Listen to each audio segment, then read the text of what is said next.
Welcome to another edition of Minot Matters here at the Dakota. And I'm Jonathan Starr. We are continuing our interviews with mayoral candidates. Today we are joined by Alderman Paul Pitner. Thanks for coming on. Yeah, happy to be here. Thanks for the opportunity. Absolutely. So, been on council for several years now. What motivated the decision to run? 7 years coming up, just wrapping up year 7 on council. I got one more year in my term. I wish we weren't in this position. I really do. I wish we could have coasted into the next election cycle and filled it, and it's kind of its normal time slot. Right. What motivated me to run? This is these opportunities to talk to people and kind of get your message out there is a time to be honest. And I think the city needs better leadership. Mm-hmm. Right. Ideally, again, the position of mayor is a kind of a pointless position in the sense of power, because you don't really have, you run a meeting. Right. I as an alderman have more power and more authority as an alderman than I would have as mayor to implement policy, to make motions, to really invoke my vision. Right. But when you have communities that look at Minot from across the state, organizations, when you look at Bismarck looking up at Minot, I think it's very important that they see strong leadership. Right. Something that's been lacking. Mm-hmm. Clearly, we're in this position. Right. And when I look at some of the other candidates that are out there, I don't know if I can get behind that and say that that's my guy. Right. So, no, that's a great point. Obviously, there needs to be this call for leadership. How does that work? I think there's two sides that it works in: the citizens of Minot and the staff at the city of Minot. On the citizens of Minot, on residents of Minot, how does that work across the different players, that community partners that the city has and all that? How does that strong leadership work so that's felt? Well, when it comes to community partners, right, when you're talking about the organizations that we partner with, or even the other taxing entities, whether that's the parks, the county, the school board, you need to be willing to have conversations. You can't live in your echo chamber and just see the world through one lens, which I think can... It's hard for all of us to do, right? We're all a product of our upbringing, of our opinions, our the people that influence us. Right. We have to be willing to have constructive conversations, not destructive conversations like we've been seeing. Mm-hmm. These conversations where it's my way, I'm right, you're wrong. Right. Here's where I'm at, here's where you're at. How do we get to the middle? How do we do what's best for the community? And when you talk about partnering with, call it the chamber, call it Visit Minot. Those are conversations that I've been at odds with some of those organizations in the past, and we've worked through them. Right. And we've come, hey, what do you need, Paul? What do you need for us to for you to get behind us, for you to support us? I need more transparency. I need more accountability. I need to be able to show taxpayers where when I'm granting funds to your organization, what is the taxpayer getting in return? And that's something that I've strived for since I've been on council. And I think and again, it's not that these organizations weren't doing good things. It's just that I can't justify giving somebody $500,000 and then telling the taxpayer, when a taxpayer comes to me and says, well, what do they do with that? Yeah. I don't know. So again, it's those levels of transparency and accountability that we need to do and partner with. And you can't be in a leadership position just badgering and degrading, whether it be those community partners or you mentioned staff, right, which has been commonplace at council meetings lately, to where we are berating staff, our trained professionals, individuals that went to school for a long time to get their degrees, to know how to build roads, how to work infrastructure. I'm a gutter guy. Right. I own a car wash. Okay. I'm a small business owner. Right. You stay in your lane, I'll stay in mine. I'm worried about taxpayer dollars at the end of the day, making sure they go as far as possible. Yeah. So again, I hope that answers the question. But again, I think you need to just be open-minded and willing to have conversations and willing to learn. That's the biggest thing, is that you got to be willing to learn in this position, because as soon as you stop learning, you might as well retire and get out of the way. This is true. So what do you believe are some of the most pressing issues that are facing Minot today? Obviously, we have the immediate need for leadership. I understand there's a acting mayor in place and all this, but right now you can feel it. We're living in a time and space where we're looking for that leadership. So we need that leadership. But also, what are some of the other pressing issues that you see coming down the pipe from Minot that we need to be very concerned about, that we'll talk about how long of a time you'll stay as mayor if elected, but whether that's over 10 months, over 5 years, what are some of those issues? Yeah, leadership. I think the other word that you can rope into that is stability. Okay. Excuse me. Stability. We need stability in that position. Somebody that we look to that again has a vision and a direction and where we're headed and how we're going to get there. And I think we do actually have a pretty good council for the most part. Yeah. And again, you don't want this rubber stamp. You don't want this. We're moving things along at a rapid pace. You want good discussion. Some people complain about the 3-hour meetings. And I'll be honest with you, yes, we can get into the weeds sometimes, right? I get it. We've seen it with our economic development review committee. We can get into the weeds on some of that stuff. And that's not all bad, right? No. You can have some really good things, but then sometimes we can kind of just be pontificating a little bit. Right. When you talk about pressing issues, I hate to say, I want to say this carefully. I don't want to say it's been disappointing, but it's been sobering, for lack of a better word, that flood control and NAS has been at the forefront of our discussions of our budgets the whole time I've been on council. And flood control I expected, right? Right. That was a generational project. That's going to take another 10, 15 years, right? Yep. So that was always going to be there. And we have got great staff that are taking care of that. Yes, we oversee that. Yes, we know what's going on. But when you talk about Jason Sorensen, Dan Jonason before him, sitting on the Service River Joint Board, getting that work done and the partnership with the Service River Joint Board, they're doing great. They're doing a great job to make sure those things are moving along in our partnerships with the state. That's a big one. NAS, when I got on council, I remember asking the question, how long are we going to be dealing with NAS? Because, that's, you look at almost a full penny of sales tax goes to flood control and NAS. Right. So, one of my questions was, when are we going to be done with NAS? And I think at that point in 2018, we'll be done in about 2 years. I think the current projection right now is about 2 years from now. And again, that's inflationary costs. That's post-COVID. That's all of these things that we're dealing with, not only with those infrastructure projects, but our day-to-day infrastructure projects, water main replacement, roads and infrastructure, curb and gutter. I mean, those things are all more expensive than they were in 2020, pre-COVID. So again, those are the biggest ones. When it comes to what are the other big issues? Well, the buzzwords, right? You want to give a buzzwords, property tax. Like, I get it. Property tax suck. But again, that's part of those inflationary costs that we're dealing with across the country. You look at Measure 4, right? Yep. Those are popping up all over the country because people are frustrated with just the economy. Yep. And I get it. I am too. In my small business, I deal with those things, right? And I can't just jack up the price. You maintain your margins, right? But it sucks that you have to pass that on to the consumer. Yeah. But that's the world we're living in right now. And we only have so much control that we don't have a steel mill that we're manufacturing steel. Yeah. We don't have an asphalt plant that we're manufacturing, our raw materials. So that's why it's even more important now than ever that we make sure the taxpayer dollars go as far as possible, with what we have. And not overtaxing and maintaining those budgets. You talk about housing. I do believe there is a shortage of single-family housing, right? And I think there's a demand. There is a demand. There's no doubt there's a demand. You look at one of the developers that's kind of recently slowed down because of the lack of accessibility to developable land, right? Right. We had that brought before us. The school board's land for bringing infrastructure to there was about $87,000, between $80,000 and $90,000 a lot. Wow, that's incredible to develop. Yeah. The reality is, Jonathan, that might be what it costs. Right. Okay. So what do? Is there a role for the city to play in that scenario? Yeah. Whether it be through special assessments, utilizing special assessments on those properties, right? On those developable properties, let the ownership of that lot, the developer, the owner of that property, take some of the risk. Yes, the city will be in the game, but we can mitigate our risk with projects like that by maybe phasing those projects. We'll do 20 lots at a time. Right.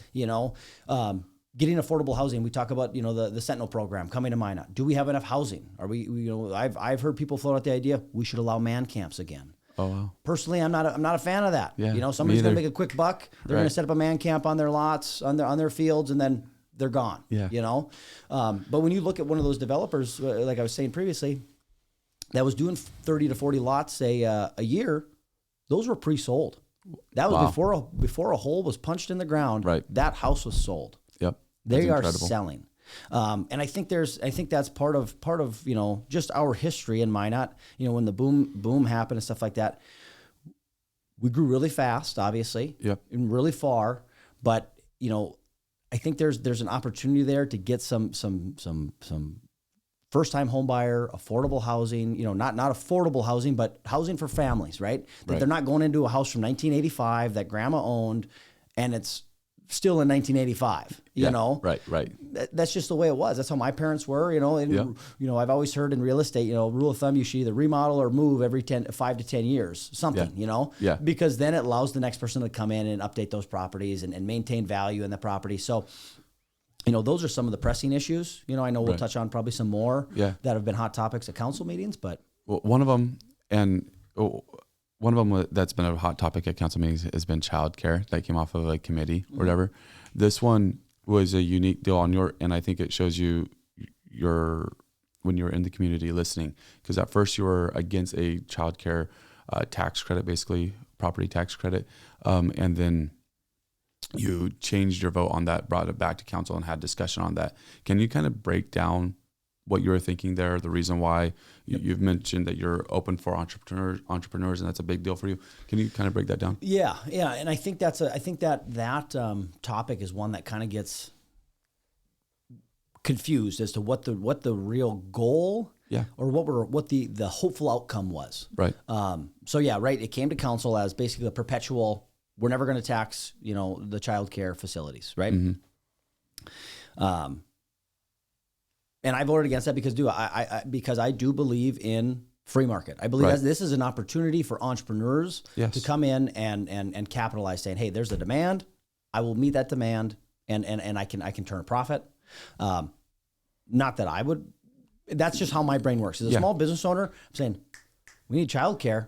Right. Maybe, Heidi, my wife, and she would never open a child care facility, but you want to open a child care facility? There's a demand. Maybe we can make money. And again, I believe anybody that's in business for himself should be able to make a profit, right? So, but perpetual tax credit, I wasn't really on board with. Right. So, like I stated at the council meeting, this is probably the item that I heard more feedback on than anything. Wow.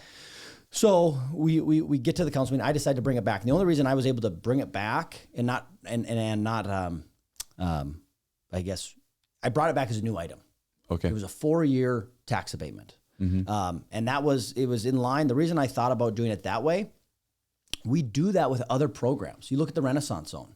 Yeah. In order to kickstart investment or spur investment into blighted areas, whether it be North Broadway, downtown properties, we allow for that property tax credit, right? It allows someone to come in, forego their property taxes for a number of years so that they can make a large investment into a facility or into a property. So that was my thought, was maybe we can, and this wasn't about affordability. It was about accessibility.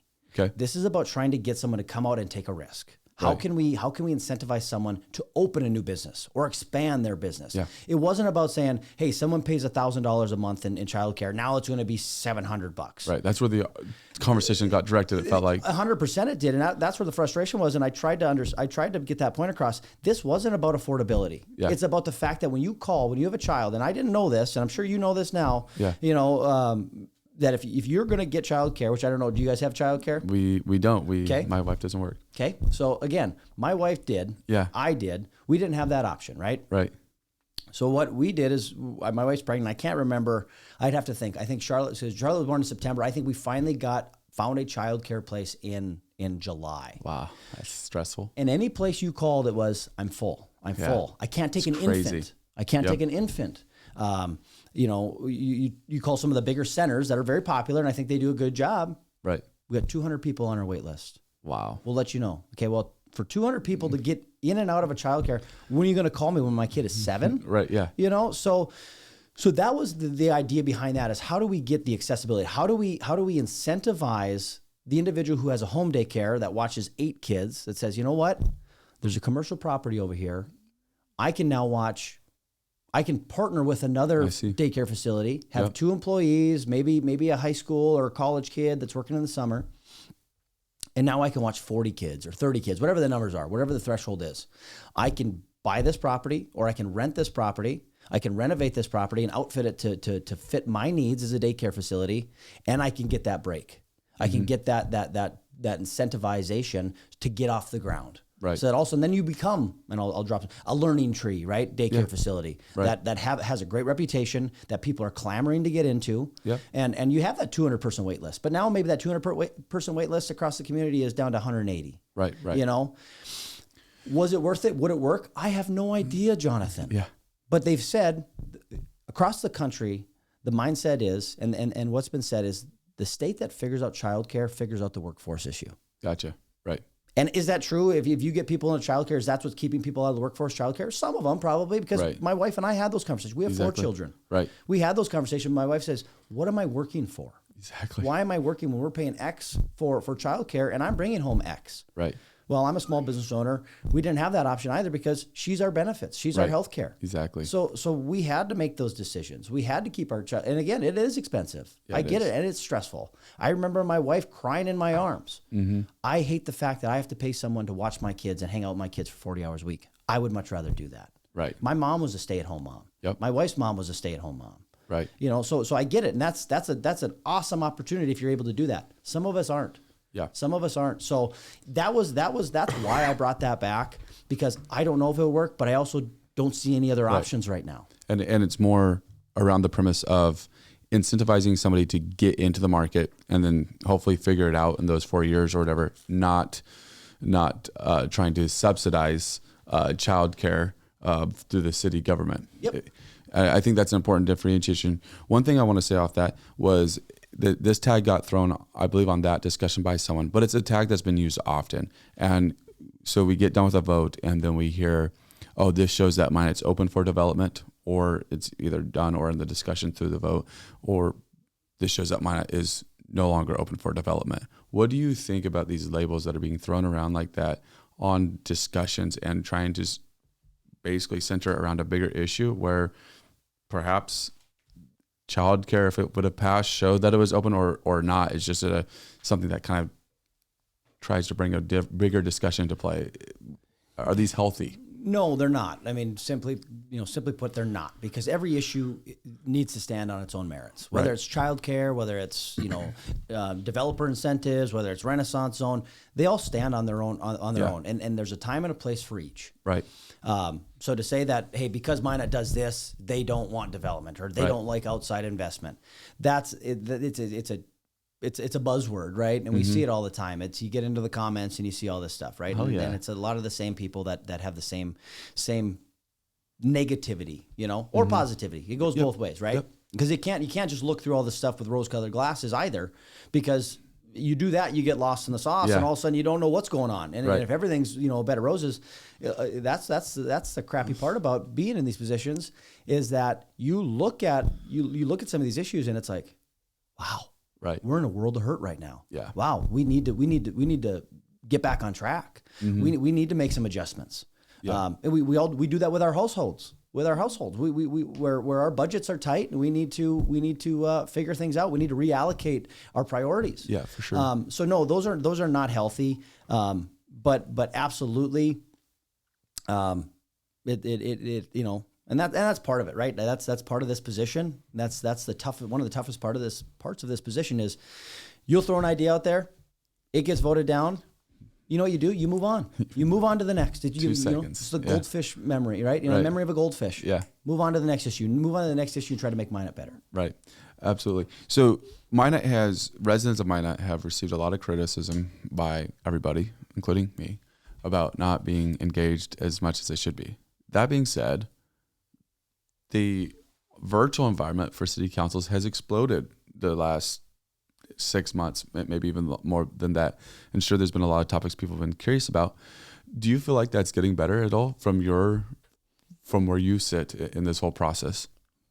So I think any engagement, it's kind of like, all publicity is good publicity kind of thing, So, but any engagement from citizens is good, if they're paying attention, right? Hopefully they're being educated. Hopefully they're approaching these things with open minds. Yeah. So that when they do listen, I remember there was a post on Facebook. This is years ago now. It was an article in the Minot Daily about a roundabout costing $7 million, for the city. And someone posted it on, and it was just ripping the city. We got to recall every one of these SOBs. This is ridiculous. And a lot of the comments were, did you read the article? Did you read the article? Explaining that was the cost of the entire reconstruction from 13th to 13th Avenue to Broadway. And a lot of it was paid by the DOT, in partnership with the city. That was the cost of the entire project. And don't quote me on the numbers. It's been a number of years now. But again, having those people that are willing to research these things or dig a little deeper, dig past the headline, dig past the comment. Like, well, I heard this. So, well, where'd you hear that? A comment on Facebook. It's like very trustworthy. Exactly. It's kind of consider the source. So again, at least people are engaging. That's nice. And I think the bigger thing is that the city is getting the information out there. Right. Yeah. That's the bigger message there. Right. When I first got on council, that's kind of when it started. When I noticed it start was, the streaming of our meetings, whether it be, local channels on Facebook, on YouTube, the engagement, the PIO position. Derek Hackett did a great job. Jennifer Clean has taken that to another level in her tenure to doing the biweekly, what's going on in the city, just to get the information out there so that people can't say, well, I don't know what's going on. Mm-hmm. If you don't know what's going on, then that's on you because the information is there. You can lead a horse to water, but you can't make them drink, kind of thing. Yeah. So I think that is good. Is there still a trouble with people coming out and being engaged? Yeah, we got 3 candidates and we're all on council. And then you've got one outside citizen that's worried about this mayoral position. And don't get me wrong, it's a shortened position. I'm hoping when the position comes available and is opened up, I hope we've got 10 people running. We had a pretty good turnout the last couple elections as far as candidates. I want to see that continue. We need options. Citizens need to have a variety of opinions and options that are out there for us to choose from. That's so important because that's when those constructive conversations start to happen. When we start to go back and forth a little bit and we start to disagree with each other a little bit, but we can find that common ground and say, you know what, I can get there. I can get there. So I think that is starting, and hopefully maybe it's a chicken and the egg thing where we're going to see the Facebook stuff and the social media stuff and the online engagement kick up, and then maybe that'll parlay itself into, what, I can sit up there and do this job. I've got something to say. Yeah. I think I've got an opinion that's valuable. I mean, so again, hopefully that's the case, and that's I'll be honest with you, that's kind of how I got into that. So I have my real estate license. I sat on the state. I sat on the Minot Board of Realtors executive board, and I was the public affairs. I was the guy who went to the council meetings to watch. I see. So then I would sit there. Excuse me. You're good. I would sit there and I would watch the meetings. And I'm like, okay, I have an opinion on this. Right. This is what I would have done. This is what I would have said. Then that parlayed itself. And I've always had that mindset of being involved, whether it was in student council in school or I was Rice Lake Recreational Service District that we're a part of. I sat as the chair of that for 3 years. So I've always had this desire to be involved. But again, it's getting this out to people to say, hey, this is what we're talking about. Right. Do you guys have an opinion? Yeah. If you do, throw your hat in the ring. Right. You mentioned about the shortened term. I'm going to hit a quick one on you. Yep. You gonna run again next year if you're elected to mayor? Depends who the options are. So you're not because it sounded like for city council you've kind of said I'm done at the end of this term, but you would consider running again for mayor. Depends who the leadership options are. Okay. Again, leadership is so important, and right now we don't have that option. We don't have those options. Absolutely. It's to me, this is not because I want to, but because I kind of feel like I have to. There's things that need to be said, and citizens can't be duped again. Right. We can't be duping citizens into thinking this is the guy for the job. Right. And we're not getting all the information. Right. Yeah. So there's things that need to be out there that citizens need to be aware of. Absolutely. All right. Talking about leadership, going to the police department. Obviously, we're anticipating at Monday's city council meeting that there's going to be some recommendations come forth for who the next police chief is going to be. Don't want to get into the middle of that. You guys will have a great discussion on that on Monday. But what is the leadership? What is the direction? What's the culture shift that's already being taken place in the police department, but that you feel is really important for this next person to come in and be able to implement or at least provide that steady hand for? Let's touch back on what we were just talking about, leadership. Attitude is reflective of leadership. Yeah. We need someone in that department that's going to lead that department, that is going to galvanize that department and bring it back together. Mm-hmm. That's what we need. And this is something that is desperately needed. Right. And getting the right leader in that position is paramount. Yeah. We can't afford to get it wrong. Right. I actually sat on the selection committee, or Okay. the interview panel. Yep. One of them. And again, I believe there are candidates. We had 3 candidates. I believe we have a couple options in there that can get the job done. Right. It's not going to be an easy lift for anybody, whether you're an inside candidate or an outside candidate. Right. But we need someone that's going to bring that department together and let their voices be heard. Mm-hmm. That is going to listen to everybody from the top to the bottom. Whether you're a new recruit, whether you're somebody who's thinking about becoming an officer, Right. you need to be given the respect and the time of day by leadership. Mm-hmm. Looking at some of the old City Hall building. Yeah. We had a tour of that. We did a tour of that building and kind of some mock-up plans of how things might work out. Mm-hmm. And one of the things that I had, one thing that was pointed out was where the command staff was situated. Okay. And it was mentioned, we don't really like it because it's kind of off the beaten path, second floor, back corner, I see. Then change it. Right. The chief of police office should be the closest one to the door. Right. If you come in and you want to talk to the chief of police, he should be right around the corner. Right. And I hope that change is made. I hope that's part of the plan. Mm-hmm. Because we need to be visible. We need to get out there. We have a PIO dedicated to public service now with Mr. Cavigny. Yep. And he's got ideas. Mm-hmm. And I think he can do a great job with community outreach and making people feel like this is their police department again. Right. I remember as a kid, we would close the car wash with my dad and we'd say, Dad, can we go to the police station and get some football cards? Gotcha. And we'd go over there and they'd give you football cards. You'd Nice. go to the lobby there and they'd give you some football That's neat. cards. They used to do the officers even would have trading cards.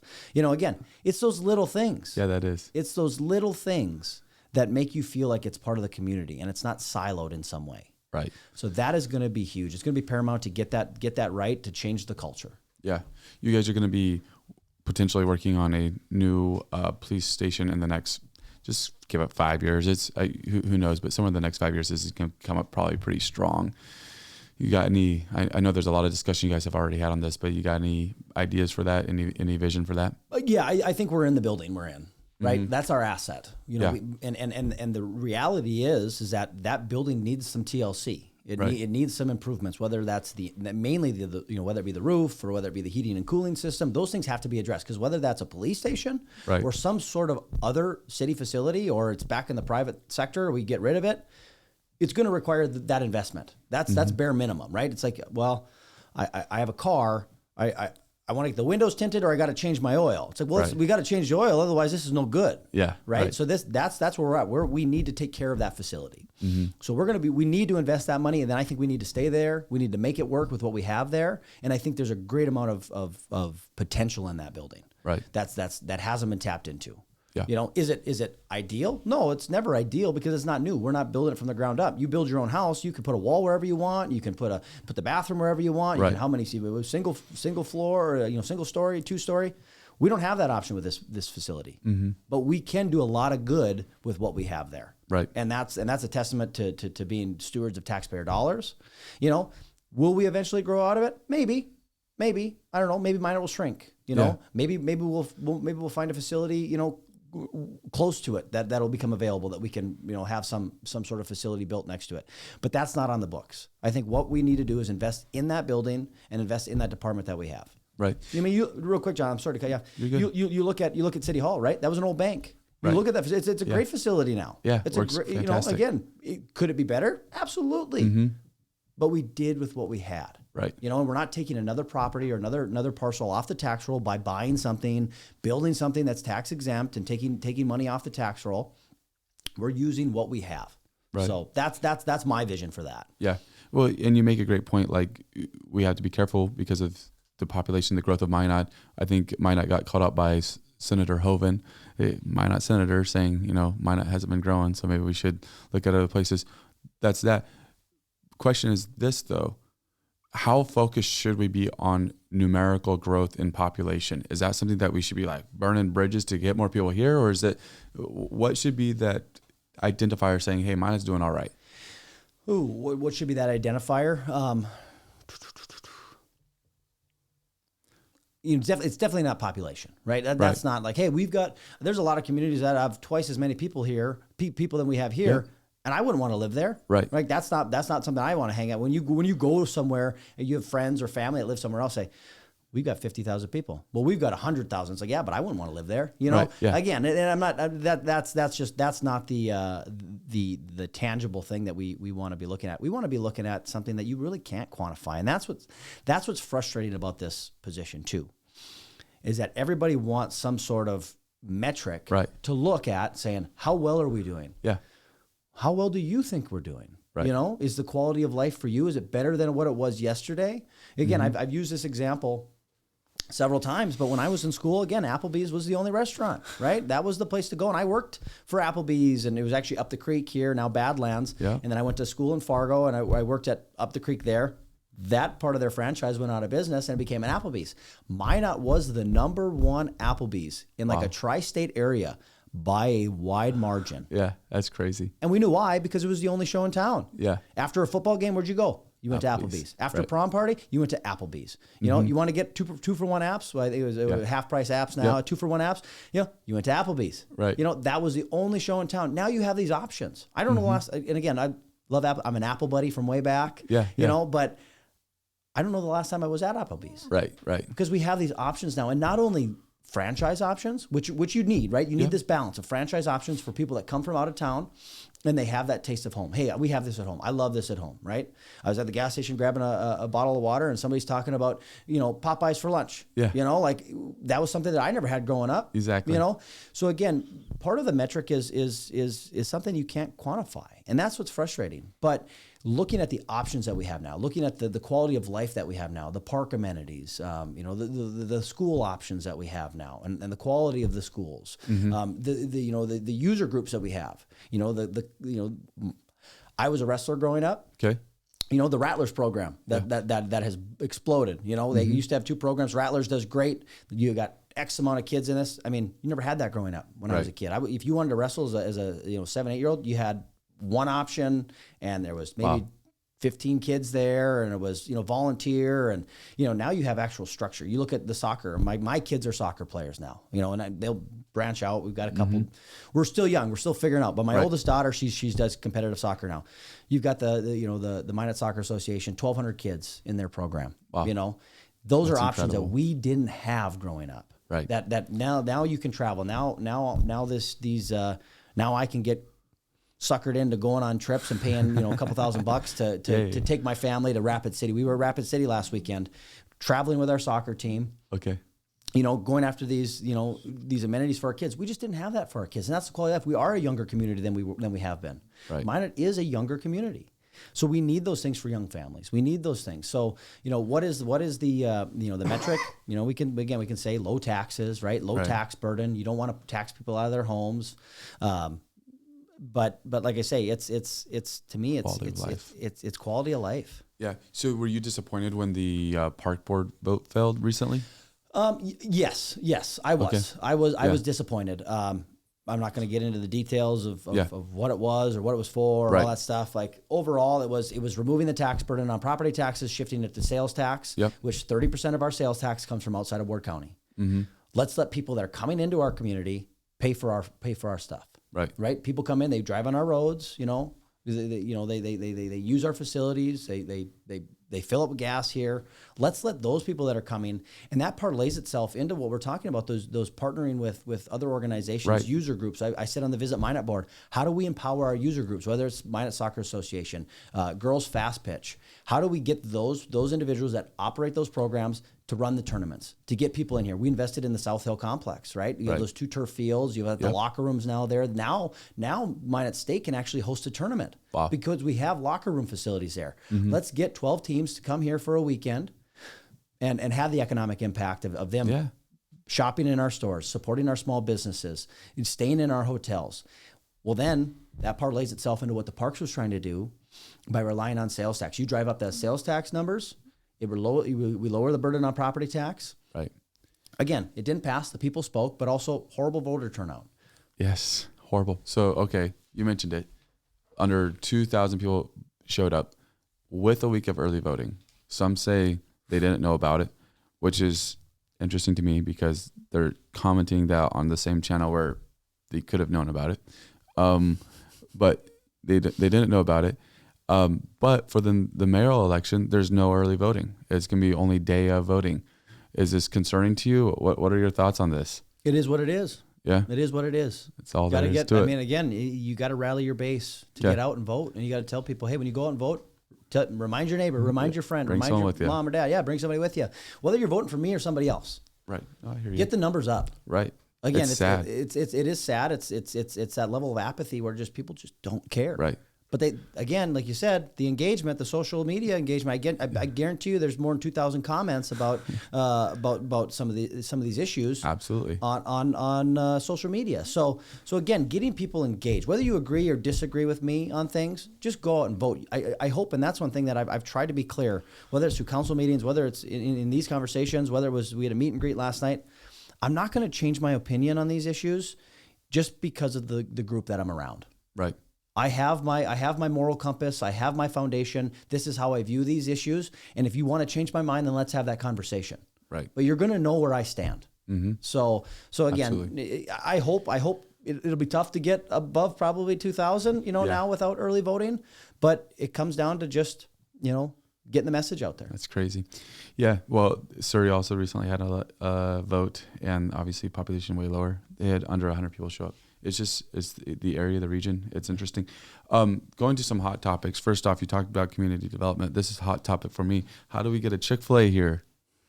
And those are things that the city is actively trying to do, mm-hmm. right? I mean, when I first got on council, my first budget process in 2018, I proposed an ordinance change to our 15%. 15% of one of the pennies went to the Magic Fund or flood control. Okay. Those were the two options. Okay. So I proposed that we do Magic Fund, flood control, or city of minded economic development activities, right? And that can be, what do we consider economic development activities? Well, that's up for the council to decide. One of the things that we started to invest in is retail recruitment. Okay. Getting out, not playing this, wait and see game. Let's get out in front of these vendors. Let's get out in front of these franchises. Let's go to these conferences and tell our story. Right. This is what Minot can offer. This is what we're dealing with. This is where we're at. These are the demographics. And actually campaign ourselves. My dad used to always say, my dad talked to everybody. He would chat anybody up.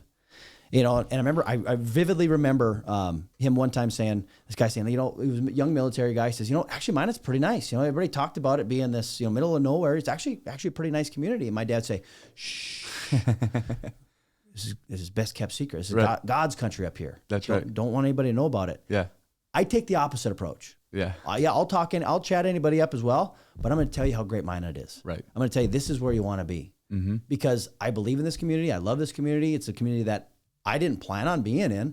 When I grew up, I got out of here. Yeah. I came back because of opportunity. I've decided to raise my family here because I have lived other places, and I realized, you know what?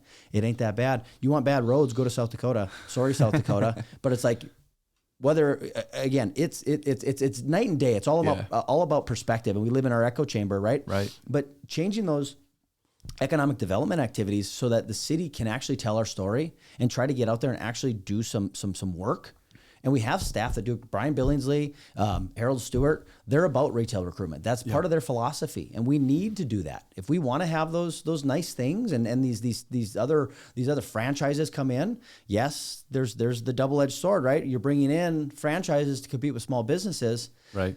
But that's free market. Yep. That's when Jonathan Starr and his family can choose and vote for a business with their dollar, their hard-earned dollar. They can choose who wins and who loses. Right. And competition is good. Yep. If I have competition, it makes me work harder. It makes me work on price, quality, and who wins? The consumer. Right. Absolutely. So again, those are good things. So if you want a Chick-fil-A, we're working on those things. Not Chick-fil-A specifically, right. and that's part of the the frustration. People ask for those things. Or when do we get a Costco? When do we get a Sam's Club? When do we get Chick-fil-A? When do we get Don't be that person. Red Lobster was always big. We want Cheddar Bay biscuits. We had those. We've always heard those things. Part of it is a lot of that stuff is confidential. Like Yeah. they don't want any of that information out. They don't want the city to announce that. They want to announce it. Right. You know, so you work. It's kind of all this behind the scenes stuff, but it has to be. Right. It has to be. So, but again, those things only happen from that ordinance change. Otherwise, the city sits back, hands off, and we just let it take us wherever it takes us. We're at the mercy of the wind. Yeah. So Absolutely. Oh, we'll go to actually some hot topics, although it was a great answer. There was 2 discussions that have been tabled till after we have a full council. One of them's liquor license. One of them's flock system. You presented heavily on liquor license. I think we know where you stand, right? Flock system, just quickly where do you stand on flock system? Where are you at on that? So you got there's 2 issues there, right? There's the LPR, license plate reader equipped in vehicles, then there's the flock system cameras set up around town, right? If you know, and from what I've heard, if the camera systems, you know, if that's truly an issue for individuals and they're not comfortable with it, and we talk about civil liberties. See, I go the other route. I go, you know, we talked about personal responsibility of watching your kids, not letting them get abducted. I'd hate to say that to someone who had a child get abducted or something. So, well, that was your fault. Right. Yep. But those things have happened in our community. Yeah. Last year, you had a mom that took her children from a daycare facility. Yep. Would have been nice to know which direction she headed. Right. Would have been nice to know if she headed north out of town, south out of town, east towards Rugby. Right. To give some sort of direction for officers.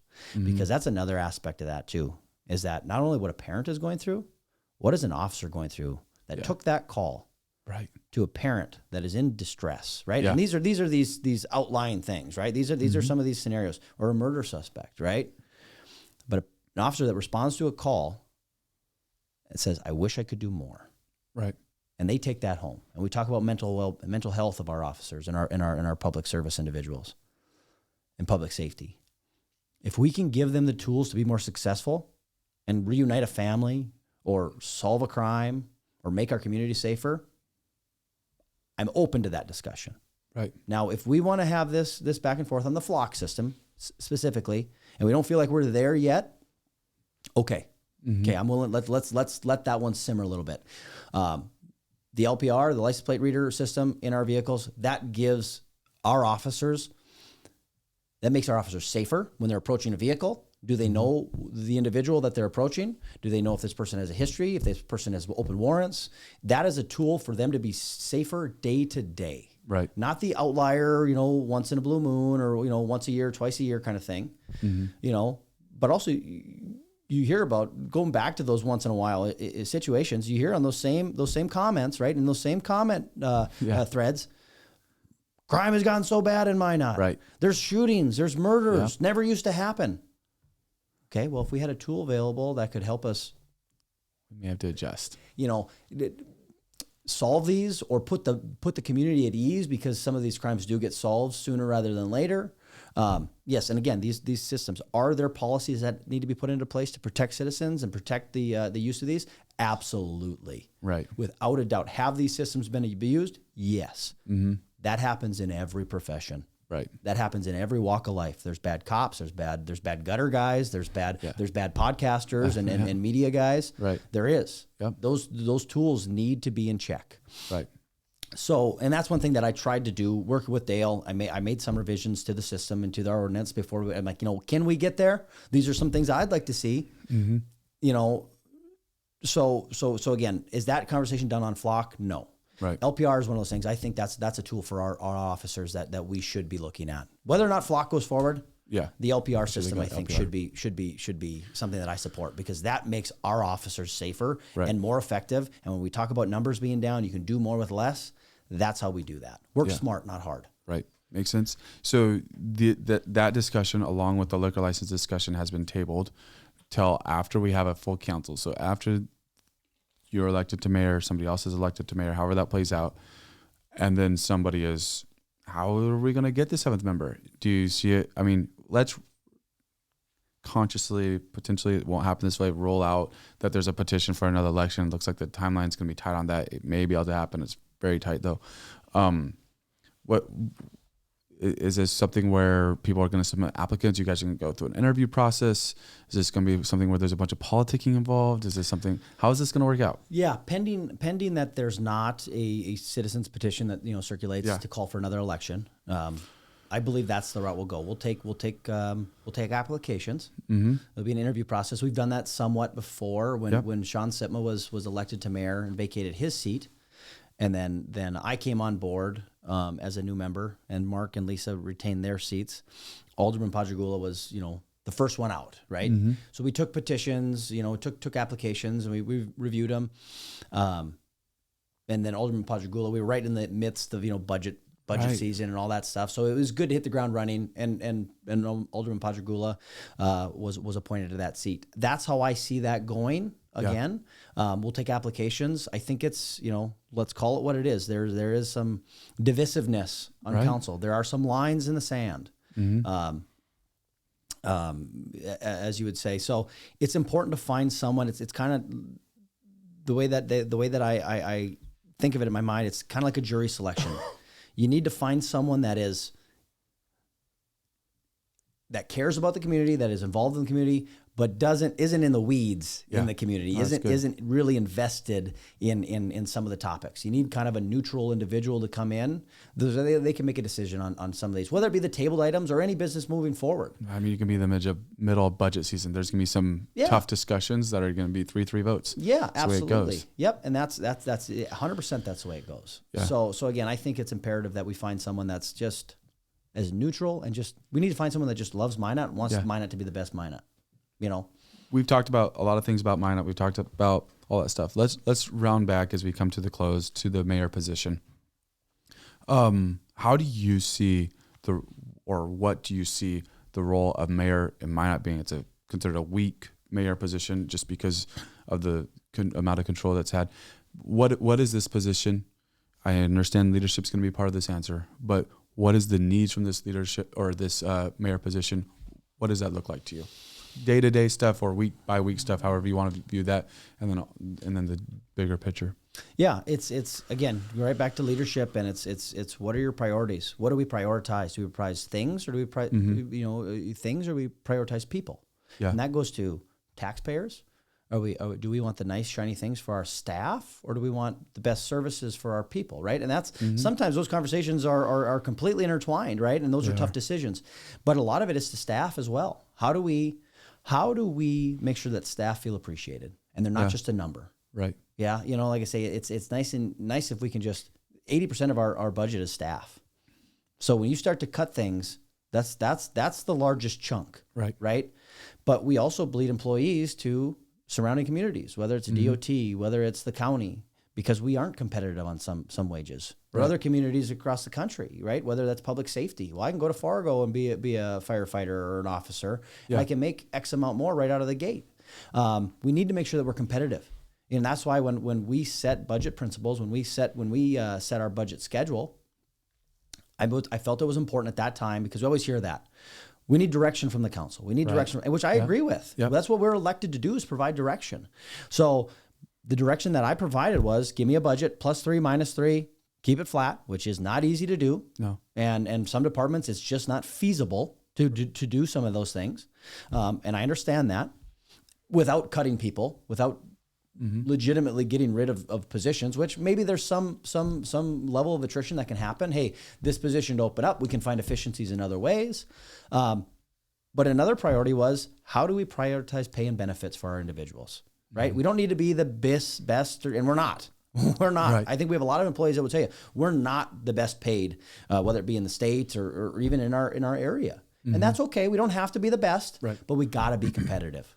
We got to, and we have to have leadership in place. And I think we got a lot of good department heads that we have employees that want to work for them. They feel appreciated at work. They feel appreciated in their jobs. And honestly, they feel appreciated by me in the sense that I don't get as many phone calls as I could, because they're doing their job. They're out there kicking butt, taking care of the roads, taking care of the infrastructure, doing the community follow-up, doing the community outreach, reaching out to citizens. If a citizen approaches them, they take care of them, the customer service, right? And you can always do better, right? You can always do better. So I think having that leadership that reflects the attitude of, we're here for the people, We're here to do the job, and we're here to take pride in what we do, right? Right. And we have the PRIDE acronym, for taking care of the city and the aspirations, which is all great. That was there long before that stuff came into place. Mm-hmm. And that's what we need to do. We need to make people feel like what they're doing is appreciated. Right. And not only by their department heads, but by the citizens. And we as whether it's be the mayor or as a council member, you need to stand up for those employees. We can't be berating them and calling them up and saying, if they don't agree with me, maybe it's time for them to go. Right. We can't be doing that crap. Yeah. That's not a leader. Mm-mm. On August 5th, voting day, why should somebody get out and vote for you? Because I believe when you look at myself versus the other candidates, you look at the things that I've done, whether that's some of the issues we talked about with economic development, whether that's TRRF, Tourism Recovery and Resiliency Fund with Visit Minot and empowering those organizations. TRRF, you had $477,000 contract over 3 years, a total of $477,000. I championed that program to work the partnership with Visit Minot that had that $477,000 parlay itself into an over $14 million economic impact into the community. Wow. It's things like that. You can agree with me or not. Facade improvement program has brought hundreds of thousands of dollars into our downtown of private investment dollars. Right? Should it stop there? Should there be a sunset? We're going through the Economic Development Review Committee right now. Should there be a sunset on that? Should we expand that program? And that's what's interesting, right? You have some pretty clear views on some of those programs on council now that don't like those things. You had a pretty good cross section across that committee that almost unanimously think we should continue those programs or not invest more into those programs. Gotcha. Because they see it's visible. You can see the work that's being done. You can see the small businesses that are coming into play. You can see the property owners that are investing in these properties, or they're able to sell these properties. I can sell this property to somebody that has a vision. Right. And there's the tools in the toolbox, whether it's facade improvement program, Renaissance Zone, Source Basin Planning Council, and revolving low interest revolving loan funds. Those tools that we're putting in the toolbox are allowing our entrepreneurs to bring a lot of cool things to Minot. Right. And again, part of the thing that needs to happen, why we need good leadership, we need better collaboration with our taxing bodies, taxing entities, whether that's the county, the school board, the parks. Right. I believe it was, when we had the school bond vote, right? No matter how you feel about it one way or the other, whether it should have passed or not, there was a reality that it was going to pass. We knew the vote was coming up. I voted against that budget because we needed to hold the line. There was an increase in our budget, and I said, we can't do that. Because as much as we have priorities within the city, we have priorities within the community. Right. And you know what? A school issue might take priority over any issue the city has. Yeah. Or vice versa. Right. And we need to be working in tandem with those organizations better than we do. And we do work with them. There is communication. But we need to do a better job to understand the needs of the community as a whole. Right. So again, I was born and raised in this community. My attitude is, whether that's through my job, my businesses with employees, or whether that's, I've coached junior high wrestling for 7 years now. I was a wrestler in high school. That's the sport that I came to love. I tell my wrestlers every year, I will never ask you to do something that I'm still to this day not willing to do myself. Gotcha. And that's the type of leadership that we need. We need somebody that's willing to roll up their sleeves, to be on the front lines, not just pontificating at a dais, not just talking on a podcast about how I know everything, or if somebody doesn't agree with me, they should go. I'm never going to levy a tax budget on citizens that I'm not willing to pay myself.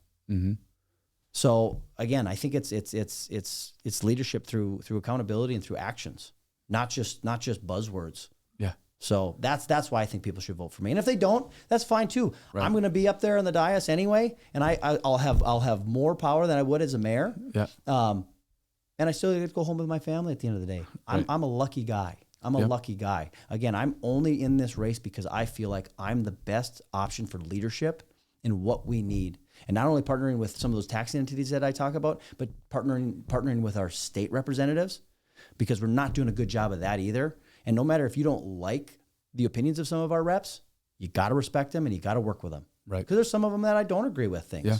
But you know what? We have a good working relationship. I'm not passing out pamphlets telling which ones we should recall. Right. Okay? So again, You need to do what's best for Minot and not best for yourself. Yeah. If someone wants to support you, how do they do that? Go out and vote. I'm not taking money from people. Mm-hmm. I chose to run. That's on my dime. Gotcha. That's on my dime. If you want a T-shirt or a yard sign, you can reach out to me on my Facebook or shoot me a text or an email. But this is my decision. Mm-hmm. I believe that this is what I was supposed to do. You know, and I waffled with this a lot. I did. Right. My wife can attest to that. But when it came to see what our options were and what some of our final options were on leadership, I felt like I needed to. Not that I wanted to, right?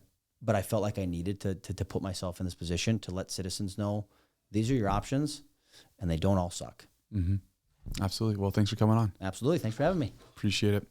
Thank you for watching this episode of Minot Matters here at the Dakota. Be sure to join us on June 17th at the mayoral debate at Malshver Players Theater downtown. 6 p.m. doors open, 7 p.m. debate begins. I'll be live on YouTube here at the Dakotan, Facebook at the Dakotan, and on the radio at 106.9.